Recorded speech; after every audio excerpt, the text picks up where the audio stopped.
Before history is written, it's played. Before it's frozen in time, it's fought one shift at a time. Before it's etched in silver, it's carved in ice. What happens next will last forever. The Stanley Cup Final on ABC and ESPN Plus begins Saturday. Ryan Reynolds here from Mint Mobile. With the price of just about everything going up during inflation, we thought we'd bring our prices down. So to help us, we brought in a reverse auctioneer, which is apparently a thing. Mint Mobile Unlimited Premium Wireless. How to get 30, 30, bit to get 30, bit to get 20, 20, 20, bit to get 20, 20, bit to get 15, 15, 15, 15, just $15 a month? Sold! Give it a try at mintmobile.com/switch. $45 up front for 3 months plus taxes and fees. Promo rate for new customers for limited time. Unlimited more than 40 gigabytes per month. Slows full terms at mintmobile.com.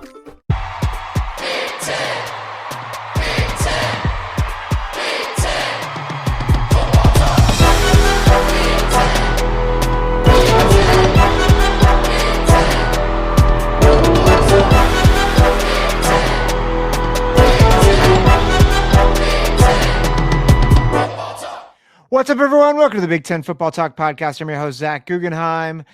Super excited to get our first of 4 Pac-12, now Big 10 or Big 18, or however many teams you want to talk about it, in our series of the State of the Programs. Excited to have Kevin Balaji of Bruin Source talking all about the UCLA Bruins. If you like the podcast, make sure to like, follow, subscribe wherever you get your podcasts, Apple, Google, Spotify, YouTube, like and subscribe. And if you want to send me an email, big10footballtalk@gmail.com.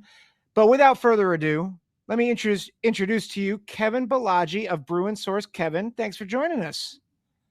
Zach, great to be here. I'm really excited to be here and to talk to Big Ten country. Obviously, you know, I grew up watching a lot of Big Ten football. I'm excited to talk about UCLA here too.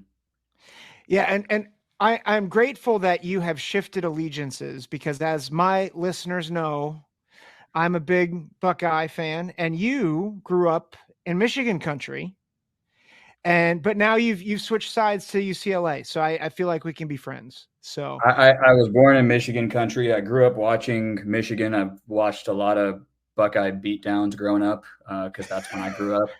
Yeah. Right. But painful memories. Those painful memories. But I'm all UCLA. I went to school at UCLA, graduated from UCLA, and that's why we do this podcast. That's why we do Bruin Source now. Myself, Zed, Isaiah, a few of us, all UCLA grads. We do Bruin Source now. We try to cover all things that are UCLA, football, basketball, and other sports as well. And so you can find us all at Bruin Source, and we try to get some podcasts out there too on a weekly basis. So we're all on all the major podcast platforms. So that's Apple Podcasts, Spotify, Podbean, whatever that might be. And we drop usually every Wednesdays, Wednesday evening Pacific time. So they're usually out sometime Wednesday night, and catches all the news that happens in the previous week. We try to do it again once a week. So really excited to be here and talk UCLA with the Big Ten country. Yeah, for sure. And you're also a member of the College Huddle community as well. And so excited to have you as part of that. And you do all sports, right? Is it mainly football and basketball, or do you cover other UCLA sports as well?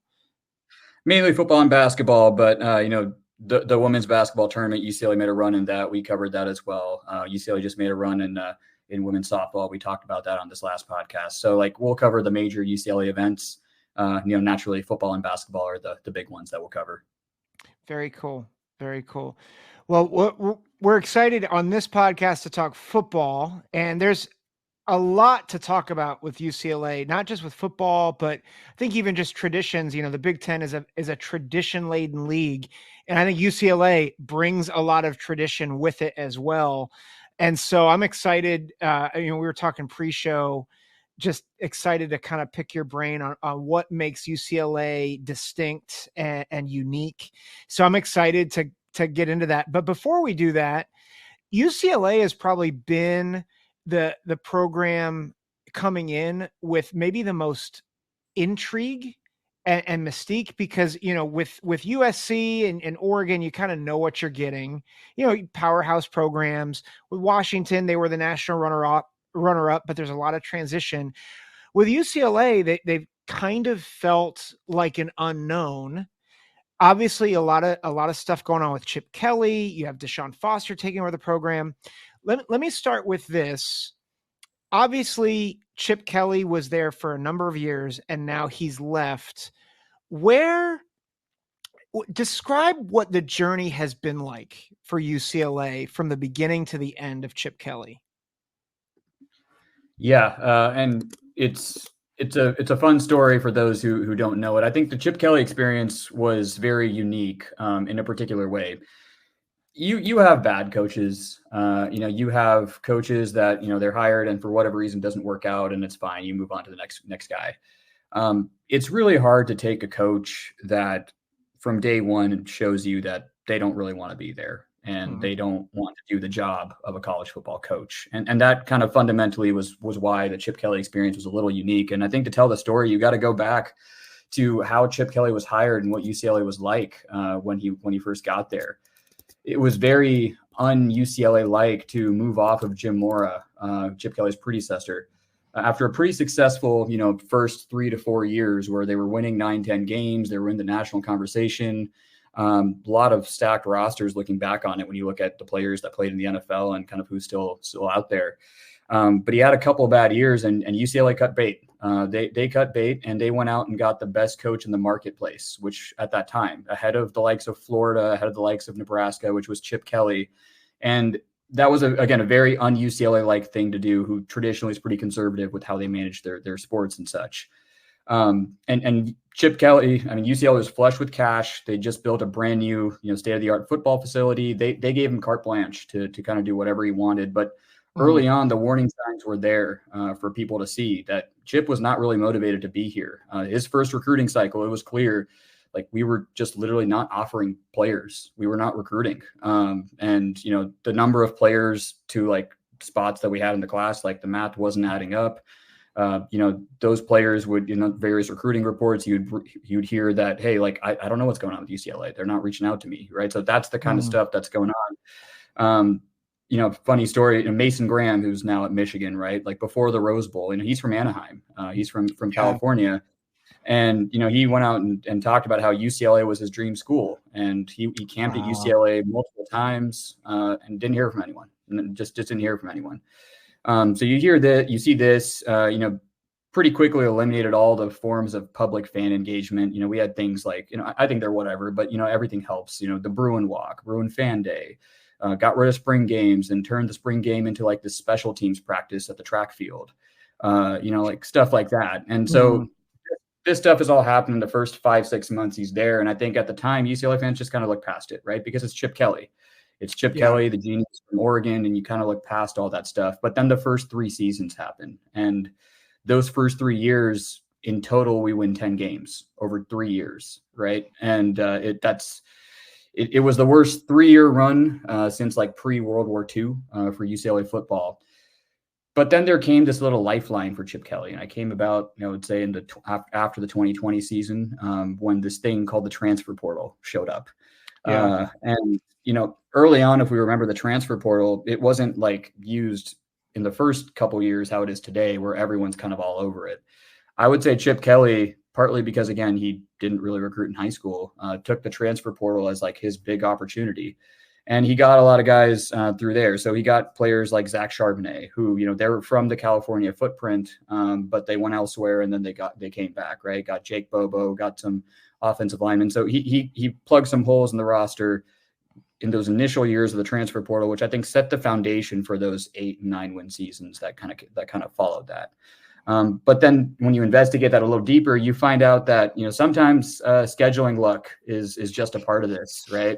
And UCLA's record against any team with a winning record, so just 500 or above in his entire tenure, was 6-28.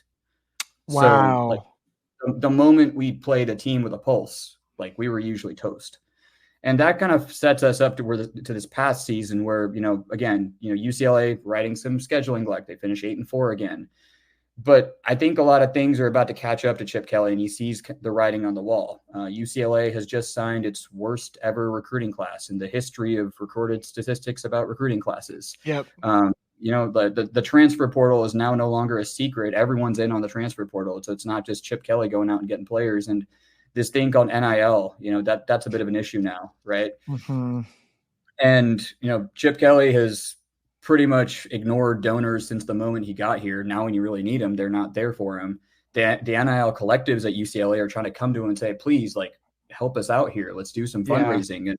And he just sees it as not his job. And yet, around the country, you see Nick Saban, Jim Harbaugh, prominent coaches, they're doing it, and it's above Chip Kelly somehow. Right. And so, all this, the writing's kind of on the wall. And that's when I think he starts looking for those offensive coordinator jobs. And UCLA almost fired him at this point, but because of budgetary issues and whatnot, they didn't do it. That's what they say. That's another discussion altogether. Mm-hmm. But that's when he starts looking for the offensive coordinator jobs, actively sought out, the Seahawks, the Commanders, the Raiders, anything that's open, really. Struck out on all of them. He put his name out for the Boston College head coaching job, which, Bill O'Brien ends up taking that. So struck out on that one too. Rumor has it he even talked to Kirk Ferentz about the Iowa offensive coordinator job at one point. Yeah, I had heard smoke similar to that. Yeah, so clearly, the allure of Chip Kelly, it had faded a bit, and Ohio State comes around, and this is kind of the natural landing spot, right? It's Ryan Day, his former protege, former quarterback, that then kind of picks him up, and he goes over there to ride off into the sunset, making a couple $1 million. And I think a couple of things have really annoyed UCLA fans, since then, which is, again, you can forgive a coach for being bad. We've had bad coaches. The reason you don't know about UCLA as much is because we haven't been nationally competitive for a while, right? So there's been bad coaches in there. I think the reaction to Chip Kelly is a little different, just because of all that went into it. It's hard to accept a coach that doesn't want to do the job of being a coach. Yeah. Well, and it's interesting because on the other side of that, I have cautious optimism with Chip as the offensive coordinator.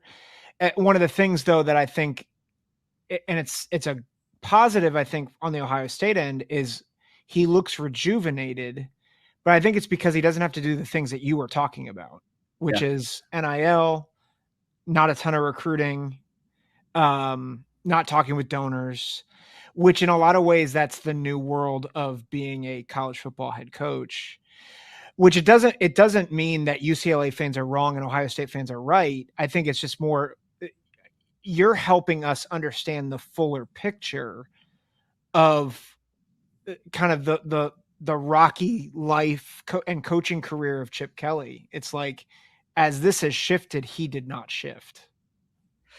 Yeah, I have no doubt that he can put together a good offense at Ohio State, particularly given the roster that y'all have coming back. I don't doubt that he can put together a good offense there, and recruiting is kind of taken care of for you. Yeah. The apparatus setup. The only caution I would give to Ohio State fans, and it's an abstract one, is just, this isn't a very highly motivated individual right now. And he hasn't been since the Philadelphia Eagles. And now, how does that play out? I mean, maybe because he can coordinate offense, it doesn't matter, right? We'll find out about that. But for UCLA in particular, no matter who the coach was, it was just untenable in the year 2024 with Chip Kelly. The scheduling luck was about to run out. We're going into the Big Ten. We're going to talk about the schedule. It's a bear, right? And that way of running a program, it's sad that the school let it run as it did for so long, but they did, and they need to move off of it. Yeah. Well, there's something to be said, and I've said this about a number of programs, you have those years that look, on the surface good. So you're talking about those 8-9 win seasons, but just because you have 8-9 win seasons doesn't, there's fool's gold all the time in college football. And I think the thing that you're helping us see, Kevin, is that UCLA had a bit of fool's gold that allowed them to keep Chip longer than he should have been there. Yeah. And I think the funny thing is the fan base and the alums kind of saw through it. I bet if you ask the school administrators, they saw through it. But, UCLA has their own way of kind of doing things sometimes.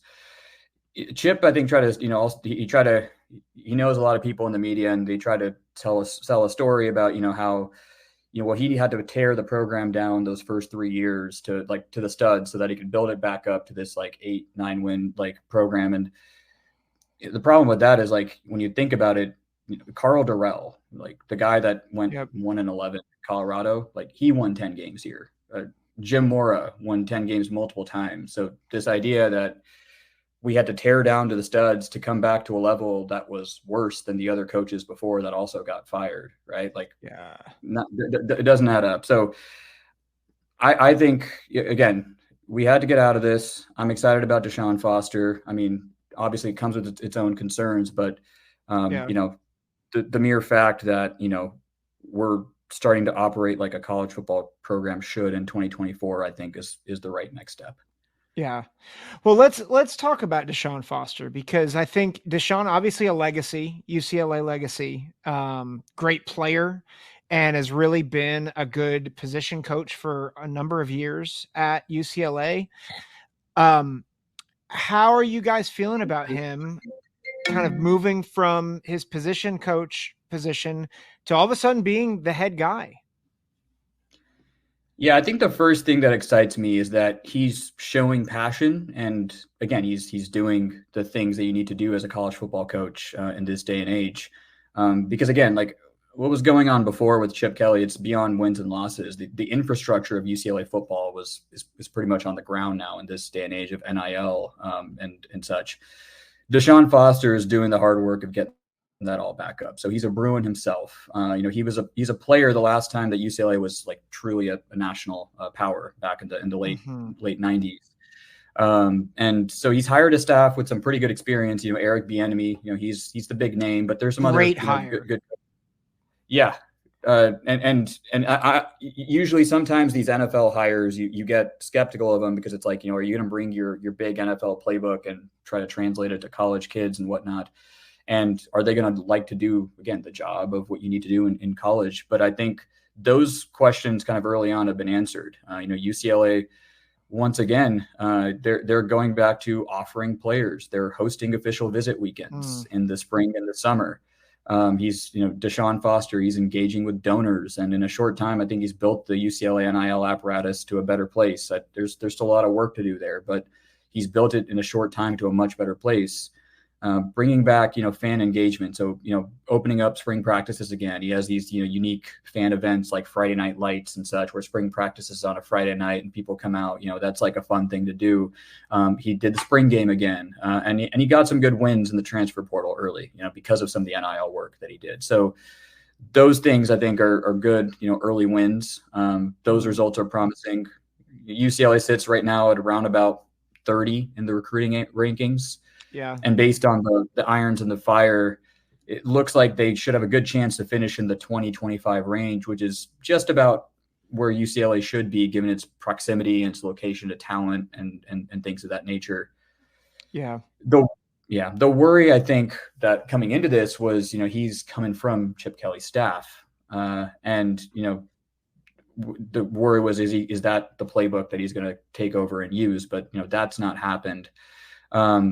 I think the next worry then is that, naturally the football stuff. He's a new head coach. He hasn't done this before.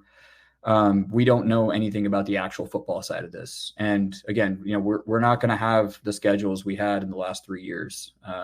We're not going to have the non-conference schedules this year that we had the last 3 years.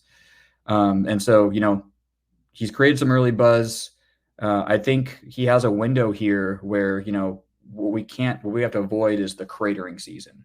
I don't think you can recover when you have the kind of start that, Chip Kelly had, 3-9, 4-8. That's hard to recover from in this day and age. So if he can avoid that and he can get to, some kind of a bowl game or something, I think he'll have a good story to sell. He'll be able to raise some good NIL. So yeah, overall, I'm excited that we have someone representing our school well. And I think you'll see our fans respond to Deshaun well, even if the record isn't as good as last year, just because of that. Well, and I appreciate one of the first things you said was his passion, which is what seemed to be lacking with Chip. It's like with NIL and with the transfer portal, with recruiting, what do you need to sell? Well, you need to sell that there's a vision for this place. And it sounds like that's, and I think the other thing, I am also concerned about his lack of head coaching experience, but sometimes, especially like in a situation where you're either rebuilding or reforming, it's like you don't know what you don't know, and that can actually be a good thing. So I wonder if that actually, like, it sounds like there's a lot of excitement, a lot of enthusiasm, and even the negatives, you're like, yeah, they're negatives, but like this could really work. Think you know the Brooks Ghost? Think again. Introducing the all-new, better-than-ever Ghost 16. Now with nitrogen-infused cushioning for lightweight, supreme softness that feels good every step, every street, every single day. So go ahead, take your daily joyride in the all-new nitrogen-infused Ghost 16. It'll turn your everyday miles into everyday endorphins. Let's run there. Head to brooksrunning.com to learn more. Now's the time to save 30% on wedding jewelry, only on BlueNile.com. Make sure your wedding ring is the one with your pick of diamond and lab-grown diamond bands, all hand-finished and graded for excellence. Or surprise her with something blue she'll love for life, like a stunning pair of sapphire earrings. Blue Nile's jewelry experts are available 24/7 to help, from fit questions to style advice. Right now, get up to 30% off at BlueNile.com. BlueNile.com. Yeah, and the job of a head coach, and I think this is why, on the Ohio State side, why Ryan Day went out and got Chip Kelly, right? The job of a head coach in 2024 is it's just different, and a lot of the energy and the excitement and whatnot is like a huge part of that. Deshaun being an alum, like he steps into that role well, and I think to his credit, he hired really good football coaches around him, right? The likes of Eric Bieniemy, Juan Castillo from the Chiefs as the offensive line coach, right? Like you got some good football coaches around there too. It's good that, UCLA, again, they're waking up, brushing their teeth, taking a shower, doing the basic things. Like that's the first step. And then you can get to, the field and the wins and losses. Yeah. We'll talk about the schedule a bit later, but you've already alluded to the the competition is stepping up as you join the Big Ten. What are some of the advantages of joining the league in your mind? And what do you feel like you're losing by leaving the old Pac-12? Yeah, it's a big change, obviously. And the advantages, I think, unfortunately, we have to start with money because fundamentally that's what's driving this, right? The Pac-12, I could do a whole podcast just on like the fall of the Pac-12 and kind of what happened there. But bad leadership from its administrators. The Pac-12 networks was a complete money sink, and it just so happens that all these things are happening while the league has its worst like 8 to 10 year run in football at the same time. Because I grew up watching Michigan, right? So like in the 2000s, I remember the opposite story. I remember, how because I was a Big Ten fan then, like the Big Ten was the slow old league, right? And their teams would go and get plastered in every bowl game that they played, and USC would crush and kill everyone they saw in the Rose Bowl. Like that, I remember that age too. And it just so happens that the flip side bump comes at the most crucial time in collegiate athletics as well, right? So going forward now, I think with revenue sharing, the Big Ten and SEC just look to be the only two conferences that financially can be viable in this, right? I mean, you think about the $20 million you give to athletes, or 25 or whatever the number is, you take that away, you still will have more in television revenue than the entirety of what the Big 12 is getting right now. So, UCLA, to its credit, usually conservative in athletics, took the jump to the Big Ten before it was forced into a situation where it had to be given a bad choice.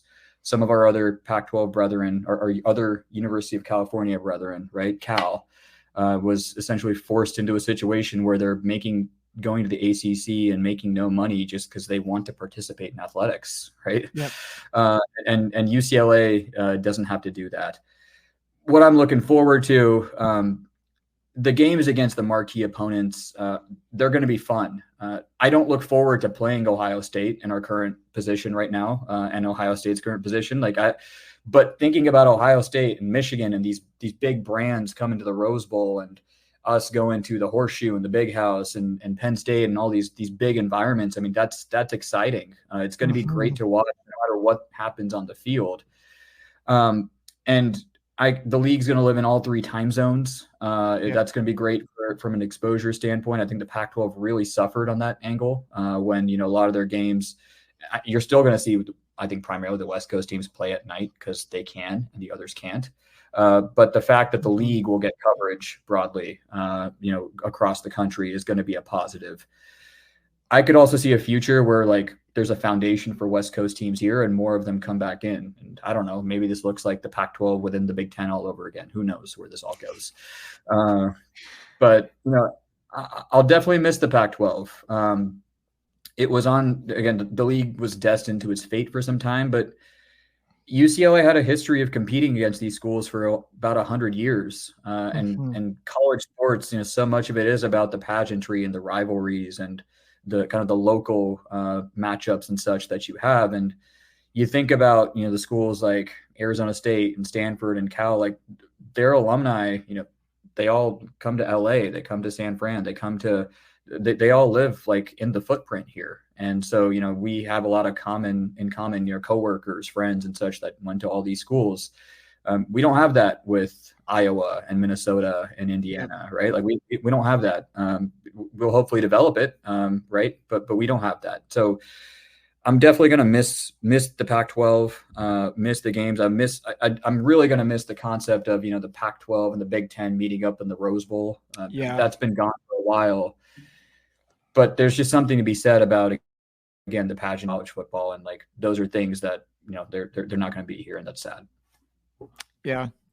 I think in all of it, I was just talking about this on the Big Ten huddle, but I think the smart people, when they saw expansion happening, there was both optimism and sadness, because there's the optimism, hey, there are good things happening in the sport, and it means there's also drawbacks. And I think one of the things you're bringing up, Kevin, that I think we're all feeling to some degree, but I think especially UCLA, USC, Oregon, and Washington, is we're losing more and more of the pageantry and the actual college part of college football. And last night, this is airing on Monday, so last Tuesday, I'll say, we were talking about how the Axe game between Minnesota and Wisconsin got moved to a Friday at noon. They were great for the networks and great for exposure. Terrible for the actual students who want to go see a game. They have to come back from Thanksgiving early to see an 11 a.m. kick. It's that is not thinking about your college students at all. And that's the drawback. And I think go ahead. Yeah, no, I'll give you the parallel there, because our homecoming game this year was marked before. It was Iowa. And the networks have put that game on Friday at 6 p.m. Now, we're going to talk about the Rose Bowl in a little bit, but one of the drawbacks of the Rose Bowl, it's not easy to get to. Yeah. There ain't going to be anyone there at kickoff at 6 p.m. Oh, my gosh. You're gonna have to leave work at 3:30 if you're trying to get there by 6 p.m. To do all the stuff before the game and get in there. But the networks, that's not what they're about, right? They want to fill that Friday evening time slot, 6 p.m. with a place that can actually, host it. So, I think the TV part of this taking over definitely, has its drawbacks. I think a subplot to watch in the next couple of years is, does this really just become about 30 schools and the playoff? Or is this greater exposure going to lead to just a better overall game? I'm trying to keep an open mind about that, because I think one of the cool things about college football was it wasn't all about the national championship. Your school had defined success however they defined it, right? So for us at UCLA, we wanted to compete for the Pac-12 championship. And, if we were, in a position to be in the playoff, like we were in 2014-15 and compete for that, that's great. But other schools like Ohio State, they always just want to play for the national champion. Like, you could have success and happiness in different degrees of that. And I think one of the things going forward is the playoff is kind of what it's all about. And if that's the case, then, it decreases the level of number of teams that can participate in that. So it'll be something interesting to watch. Yeah, that's a really good point. And I think even like you're losing the pageantry, but you're also, you're losing what matters and what's important in the sport. So I think that's a really good thought. Yeah. I think, I think some people are probably familiar with Ethan Garbers and Michael Sturdivant. They're returning for the Bruins. Sturdivant in particular had a tremendous bowl game. Who else should we be looking for as we look at the 2024 UCLA Bruins? Who are the playmakers on both sides of the ball that we should be looking out for? Yeah, you mentioned a couple of them. So I think Michael Sturdivant is definitely at wide receiver, the playmaker that has the most potential. It was clear that he was one of our better offensive players last season. He transferred from Cal, where from his freshman year, where he had like an 900 yard season for like a really terrible Cal offense, and then came into UCLA. Last year, we just never really got him the ball. The whole, the thing that went back and forth between, Dante Moore and Ethan Garbers and stuff like that at quarterback. We didn't really get him the ball until, the bowl game. And the bowl game, I think he showed up and showed out. And Eric Bieniemy, we don't know exactly what the offense will look like, but in the NFL, his offense was a lot about, quick passing game and getting the ball out to receivers and such. So he should be a beneficiary of that. Ethan Garbers at quarterback, he had a very steady end to the year. Dante Moore, the prize recruit from Detroit, which I'm sure many in the Midwest know about, right? He came out here. He really struggled. I don't think he was set up for success very much. The fact that our offensive line was in shambles because of how we hadn't recruited, I think really affected him on a lot of those fronts. Sure. And so Ethan Garbers, I think, he came in when Dante Moore was struggling and kind of played that game manager role, and he did it well. And that's why, again, the end to the season was much better than the middle of it, because Ethan Garbers came in and just kind of steadied the hand, stopped throwing pick sixes, stopped throwing picks at all, and just move the offense. So I'm excited to see what he does this year, because I think we need him to be a little bit more than that in this upcoming season. Because last year, I think UCLA, for the first time, in a long time, we had a lot of guys on defense that really stepped up, and we're not going to have a lot of those guys this year at the edge rusher and so on and so forth. So we're going to need, I think, Ethan Garbers to step up a bit more. A couple of other guys, Jay Toya at defensive tackle. That's UCLA's best overall player, I would say. He had his brief flirtation with the transfer portal, and he got offered by the likes of Texas and some big name schools, for some big NIL packages, and he chose to stay. And he's going to be drafted highly next season. I don't know if it's going to be first round, second round, or whatever that looks like, but he'll be up there, and he's going to be a key for us, because UCLA's defense, again, edge rusher with the likes of Leatu Latu, who was drafted by up high out there. We lost a lot over there, the Murphy twins. And so now we really need to be stout against the run if we're not going to have the edge pressure that we had last year. And Jay Toya, I think, is going to be a big key to that. Running back, I think, is an interesting place to watch. I'm excited to see what happens with TJ Harden. He ran well last year. He has some good physical attributes, big guy, strong, relatively fast.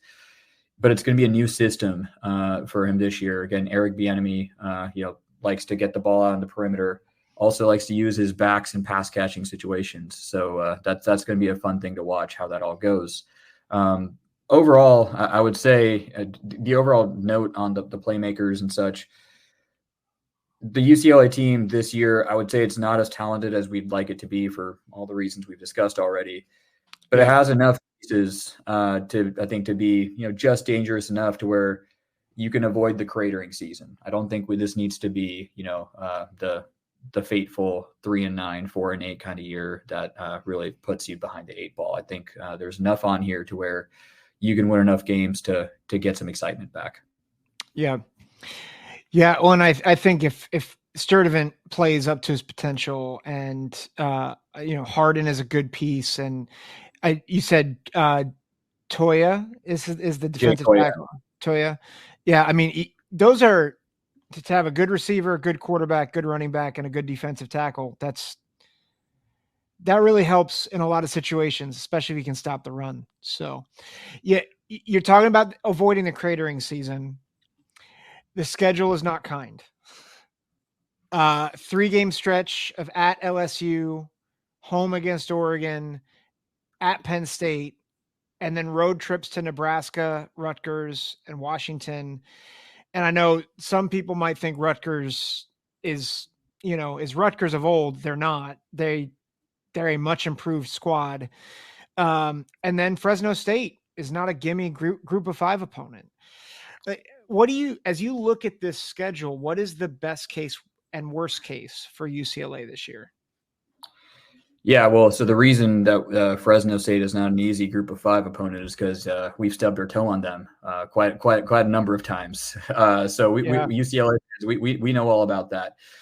So the schedule is interesting in that. So you got the first 2 games, Hawaii and Indiana, which you really want to get off to a good start there and avoid like the, oh my God, this is going to be a disaster kind of feeling, right? You want to get off to that.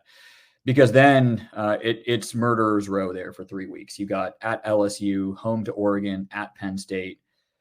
UCLA would be lucky to win a game there. And I think, if they could win a game, it would be a great statement. But I think most people will forgive them for losing all 3, honestly. And then you reach the next stretch, home to Minnesota, at Rutgers, at Nebraska. These games at home, that's not against like the major powers, if you will. UCLA is going to have to hold serve, and this stretch right here of Rutgers and Nebraska. I'm with you because again, like I still watch a lot of Big Ten football, and Rutgers always Greg Schiano team always stout against the run, very stout on defense always.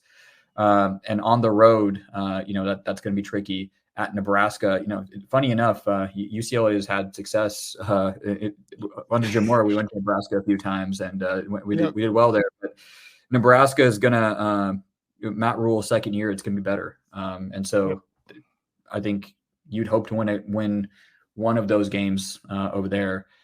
And then the finishing slate, I think it's imperative in these last 4 games that UCLA finish strong, just given how front loaded this thing is. Iowa at home. West Coast fans are going to get a rude awakening to Iowa football and what that's like. We used to have a coach, Rick Neuheisel, where, at one time he said punting is winning. And I was telling my friends, like, no, like Iowa, they really do think punting is winning. Like they believe. So, Iowa at home, at Washington, and then SC in the rivalry game, and Fresno State. I think the way UCLA finishes the year, a 3-1 finish right there, for example, more than anything else that they do, is probably, the most crucial thing there to set up, hey, like we finished the year strong. It's a story to sell in recruiting. It's a story to sell, for NIL and whatnot. Anytime you beat USC, it pumps up the UCLA crowd a bit. So that finishing kick to the year, I think, is really important. Best case, as I look at this, you win the first 2, you then win, I think best case, you're looking at like 6 to 7 wins here. And maybe, you can get to 7 to 8 over there. If like, you happen to pull off an upset and you win the games you're supposed to, you can get to 7 to 8. The worst case is, you lose all the big games, you lose the road games at, Rutgers and Nebraska, you lose the rivalry game, and then you are looking at like the 4-8 kind of year, right? Or 3. So that's, I think, the worst case. I'm hopeful that, you can hopefully get to a bowl game looking at the schedule, just given where everything is at, and given that, like, the years of not recruiting, we're going to catch up, and it's about to catch up, right? And the schedule is now hard. If we can get to a bowl game and finish the year strong at the end, that's what I think like I'd be looking for. Because again, it's all about college football is storytelling. College sports is storytelling, right? You want to be able to tell a story to your base, to recruits, to your donors, so that you can build for the next year to come. And the buzz that Deshaun Foster has created, I think if he does that, he has a window here where he can really capitalize. Because I think what we've seen is, UCLA, Los Angeles is a big city. There's a lot of players here. And the moment that UCLA just goes and gets out the door and starts talking to people, they come back in. We've been seeing that this offseason. And so if Deshaun Foster can do that with this schedule, I think he's got a window here to start to build on that. Yeah. Well, and to that point, and it didn't dawn on me until you were talking about this, but those last 3 games are all West Coast games, which might matter more to recruiting because you're going to mostly be, certainly you'll compete nationally for recruits, but Washington, UCLA, and Fresno State, or USC and Fresno State, like they're all on your coastline. And so you go 2-1 or 3-0 in those games. It's not just a successful season, but it's a shot across the bow to all those programs and to anyone on the West Coast saying, we're still here and we've got it. We're building our program. Come and play for us. And I think that passion, that energy that Deshaun Foster is bringing, I think is really helpful. So that's helpful insight, I think, in understanding the psyche of where UCLA as a program is. And one other thought, and I'd be curious if you've thought about this, Kevin. Yeah. One of the benefits of playing in the Big Ten, it's both it's a struggle, but it's a benefit, is the defenses are very stout, right? Traditionally.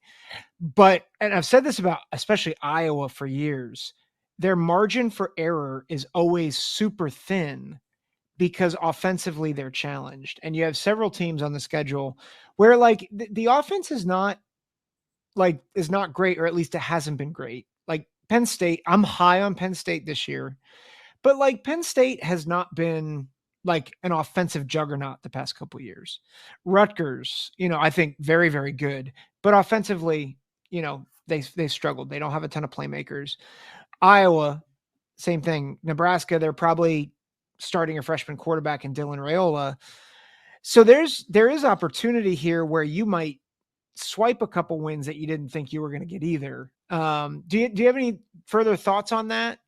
This episode is brought to you by Shopify. Whether you're selling a little or a lot, Shopify helps you do your thing, however you cha-ching. From the launch your online shop stage, all the way to the we just hit 1 million orders stage. No matter what stage you're in, Shopify's there to help you grow.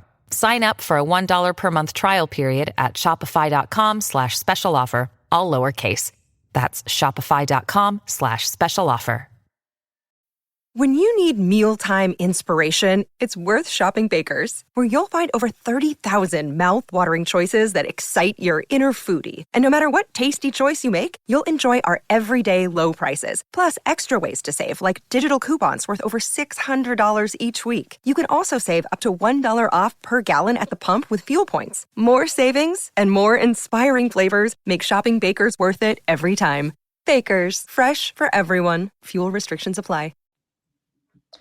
Yeah. So, Penn State, I think they've been waiting for Drew Aller to kind of take the next step for a long time now. And so like, depending on, I think the big key in all of this is, can UCLA get an edge rush together this year? Because no matter how poor an offense might look, if you're having to compensate all the time and bring pressure from elsewhere, you have the potential to get beat. And so I think, depending on how UCLA holds their water there, again, you talk about Penn State, they've been waiting for Drew Aller to be good for a while. Iowa, Cade McNamara hasn't worked out there because he's been injured. Nebraska going to be starting a freshman. Rutgers defense is usually where their calling card is. Not so strong on offense. So there are going to be those games. Like those are the kind of games that I think that UCLA has to find a way to, particularly, so the home games on those ones, they got to win them. The games against Rutgers, against Nebraska, those are like the real swing games to me on the schedule. Because you go to Penn State, like it's going to be tough for anyone, right? Yeah. But the likes of Rutgers and Nebraska, who are still trying to figure things out a bit here, there's enough talent here to where, if we can get the offense together, you should be able to go up there and at least play a game to where you take it deep into the fourth quarter, and then like you see kind of what happens, whose quarterback is better. You try to turn into that kind of a game. So I think that's going to be something that all the West Coast schools are thinking about. I've been trying to educate our West Coast friends here that think that, the offenses are all bad, and so we're just going to go up and down. No, you're not. Like when particularly when you're playing on the surfaces out in the Midwest, and you're playing in those road environments, like you're going to find it much harder. When the weather turns in October and whatnot. The likes of Oregon and whatnot, they're kind of Ohio State West. So like, some of them are gonna do well no matter what, but it's different style of football. It's line of scrimmage football. The West Coast teams that haven't emphasized that for a long time, they're going to have to emphasize that a bit more. And also maybe you'll see that, because Ohio State was the one that was already kind of like that in the Big Ten. If you see, the likes of Lincoln Riley and USC and Oregon and such, like coming around, like you might have to counter adjust too on the other side. So it's exciting to see where the league will go with that.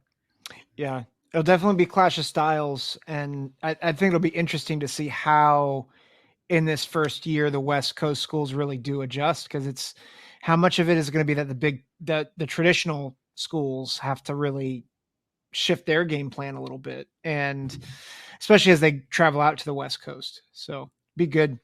Let me, I didn't ask you this in preparation, but I think one of my most favorite rivalry traditions is that USC and UCLA wears their home uniforms together. And I wish Ohio State, Michigan did it, but I think it's the coolest look of any rivalry game to see those powder blues and those the red, I don't know what shade of red it is. I think, is it crimson that or garnet? Yeah, they call it garnet and red, yeah, and yellow, but we tend not to think about those colors, but yeah. That's fair. Well, tell me a little bit more about the USC UCLA rivalry from a broad perspective. I think it was said well that because Rick Neuheisel was a coach here, and he didn't do all that well, but he was a player, in the 80s and whatnot, and he spoke about this a lot, where in the 80s and portions of the 90s and before that, like 60s, 70s, 80s, 90s, a lot of times that Rose Bowl came down to the winner of the Ohio State Michigan game and the winner of the USC UCLA game. And, from a TV standpoint, you'd wake up on the West Coast, you'd watch Ohio State and Michigan play, and then you'd watch this one. And that's kind of how like the day went. And it's like, all right, well, now who's playing in the Rose Bowl? And for the longest time, that's kind of what it was. USC is kind of the traditional power in the old Pac-12, right? The one with the most college football history and such, with the likes of the Michigans, Ohio States, and all the other schools that are out there, and they have the most championships. UCLA, because maybe we haven't been as good for a long time, it's hard, people don't realize that we're tied for second, and we were actually outright second until Washington went and won this year. So you can imagine what it was like for so many years until you got here. The crosstown rivalry is a really fun one. You have guys in high school where they play together in high school, and one went here and one went there. That's always a fun part of it. You got sibling rivalries on the team. You have the people who are high school rivals remain college rivals. Like you got a lot of that local flavor to it. Very much like in the city of Los Angeles, the whole house divided stuff, like that all that stuff rings true. Both schools love their teams very much. The rivalry extends, beyond football and whatnot. It's truly, I would say, like an institutional rivalry. I mean, you can tell me as an Ohio State fan, but like maybe it's because I only watched Michigan football, but I've always felt that rivalry was like truly about football. Like, and it was such a special rivalry, like with football, like for so many reasons. And you tell me if I'm wrong about that, but like it's USC, UCLA, like professors hate each other. Like it's all this stuff. I think it's certainly transformed to be more of the institutional, but it's certainly, it really took off with the Woody and Bo. Right. The 10-year war. 10-year war. Yeah. Where that, I think really, I think the Ohio State Michigan rivalry really, the foundation is football. It sounds like for what you're saying is that the foundation for USC, UCLA is more just your crosstown. It's the crosstown universities. Yeah. The crosstown universities that compete on so many levels for students, for applicants, for so many things. Yeah. How far apart are the campuses? In like literal sense, like we're talking 10 to 15 miles. I don't know the exact number on top of my head, Okay. but it's not very far. Yeah. To actually get from one place to the other, that depends what time you're leaving. Right.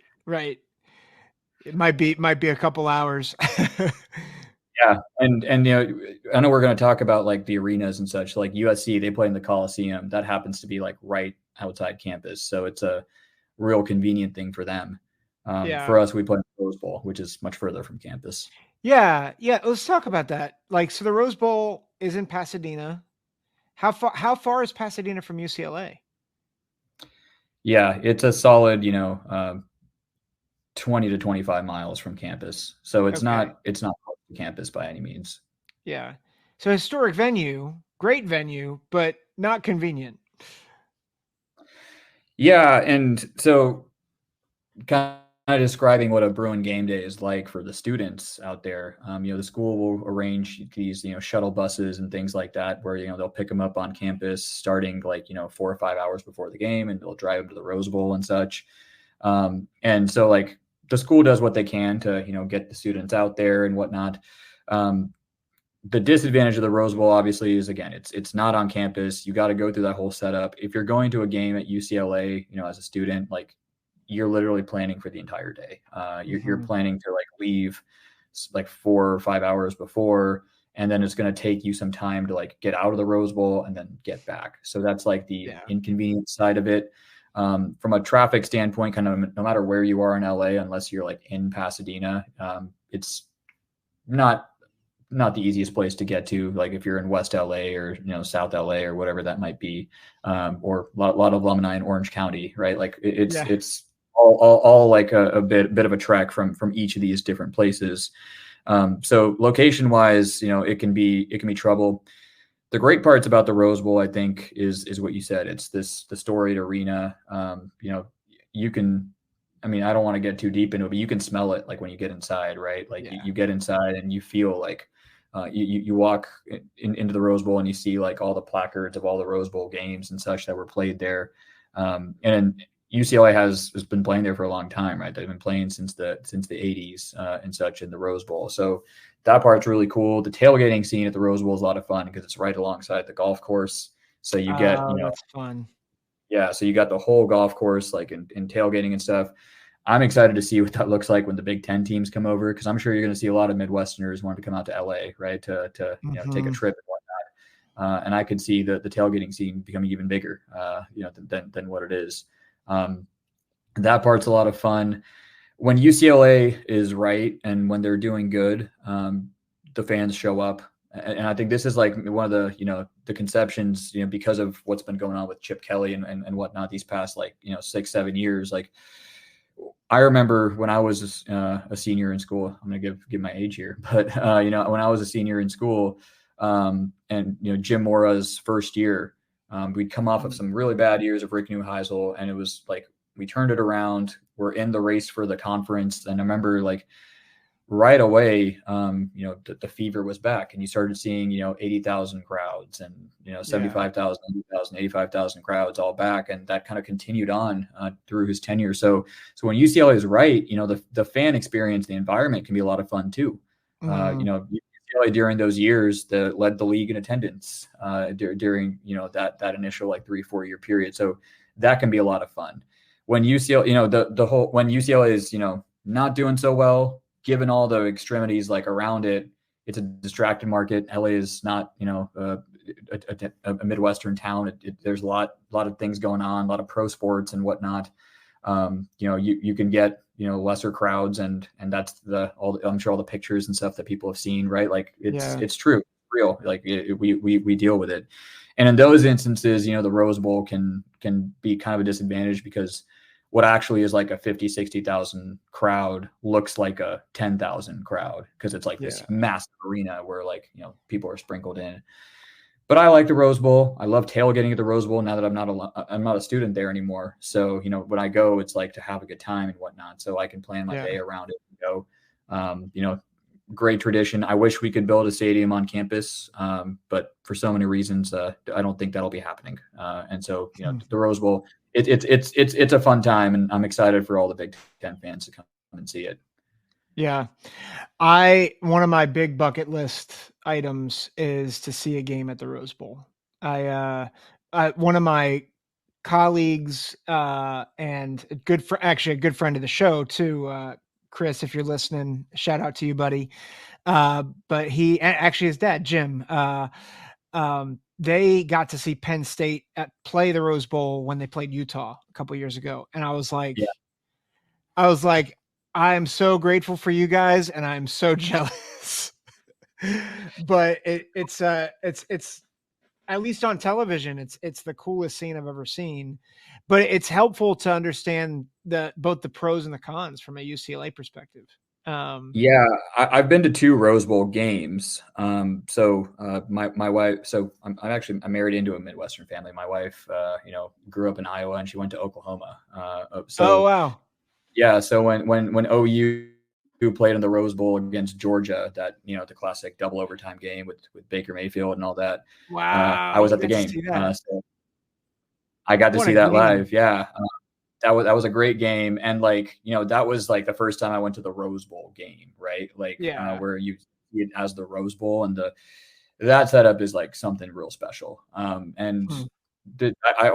also went to the Rose Bowl this past year, the playoff game with Michigan and Alabama. So I went to that game too. And the setup of the actual Rose Bowl game, particularly I think going forward when they use it for these playoff type settings, there's really nothing like it for so many reasons. I mean, just again, you walk around the arena, you just feel like you're a part of like this great tradition that's about to happen. And then you go in and like all the fans feel that, and then they're all kind of engaged through the whole time and whatnot. It's a great sight. Yeah. I've learned something now about you too, Kevin, is that if you go to the Rose Bowl, it's going to go to at least overtime, maybe 2. So I've been to a lot of other games. Well, I mean the Rose Bowl game or the playoff. We're going to get a good one because apparently when you go, it's a playoff. They're all overtime games. Yeah, you're right. Yeah. That's awesome. Yeah. Wow. Well, I'll get you out on this. We've gone over, but this has been great.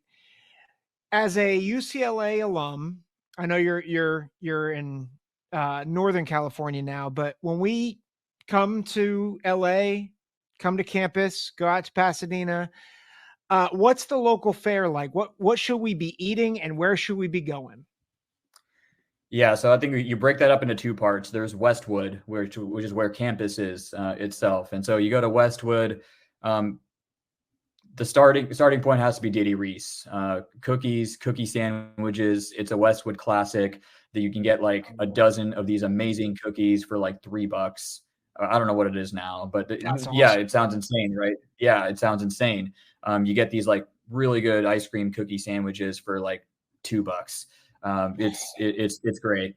Fat Sal's, that's like a staple for, late night, the greasy sandwiches and such. That's a great thing to do out there. Bella Pita right next door, for pita sandwiches. There's always In-N-Out in California, you got to have your In-N-Out. And, this is all the stuff that I just described is like in a kind of a 1 block area with like In-N-Out, Bella Pita, Fat Sal's in like one area, and then Diddy Reese like right behind it. So Westwood's amazing. Great, college town. I love everything about it. Then there's Pasadena, right? So Pasadena, where the Rose Bowl is. And so Zed actually sent me these ones because he's done more of this than I have. But Lucky Boy for the breakfast burritos. Definitely do that before the game. Pie and Burger. This is like kind of a old school diner type from the 60s. So you can check that out. Good burgers, good pies, and things of that nature. But the food scene in LA is just, we could have another podcast just about that. So like for all the folks coming out, definitely dedicate your time to basically just eating and then going to the game and don't try to do anything else. That's a beautiful thing. That's beautiful. Yeah. I've gained 10 pounds just listening to all this. This is great. You gain 10 more when you come on out here when Ohio State plays. Absolutely. That sounds amazing. So out of all of those, if you had to pick one, like what's the one thing that you'd say, this is the one thing you've got to do in terms of food? So something unique to UCLA has to be like Fat Sal's, because that's the sandwich place that's like there that like all the students go to. Athletes love it, right? That's something that's like Westwood, that like it's this like outdoor shack kind of environment. Like that's the one I would say, like definitely go check that out. But honestly, like that's selling it short because like I just gave you that list. I could go for a long time on like a lot of places you got to check out in LA. So in the fall, when if you want to come back, you're more than welcome to come back. This is a formal invitation. We will talk about food, and we'll talk about a matchup at some point, and we'll delve more into this because I think this is a fascinating thing, talking about local fare and cuisine on different campuses. So that's on the docket now. Let's do it. I will get my bigger list ready, and I will come with a detailed description of what each of them are. Let's do it. Yes. All right. It sounds good. Kevin, where again can we find you, and who else is on your team at Bruin Source? Yeah, so the team at Bruin Source, myself, Zed Qureshi, Isaiah Lowry's. You can find us at our handle right here at Bruin Source. That's where we are on Twitter. We release podcasts on a weekly basis, usually around Wednesday night Pacific time. That'll be on, it'll be on our Twitter, but it'll also be on all the places you get your podcasts. So Apple Podcasts, Podbean, Spotify, whatever that might not be. So yeah, please go ahead, check it out. Go ahead and message us if you have anything, tweet at us. If you got any stuff about the Bruins or any other questions about the Bruins coming to the Big Ten, we'd love to hear from you. And please go check us out. Yep. Make sure to follow Kevin and the rest of the team at Bruin Source. Make sure to follow them, subscribe, and of course, obviously subscribe here. One thing I haven't mentioned in a while, but make sure to leave reviews if you like the podcast, whether it's on Apple or if it's on YouTube or Spotify. Leave us comments. I will get back to you. I will respond to each comment. So, Kevin, thanks so much for joining us. For the rest of you, thanks for listening. Take care. God bless. Thank you. Go Bruins.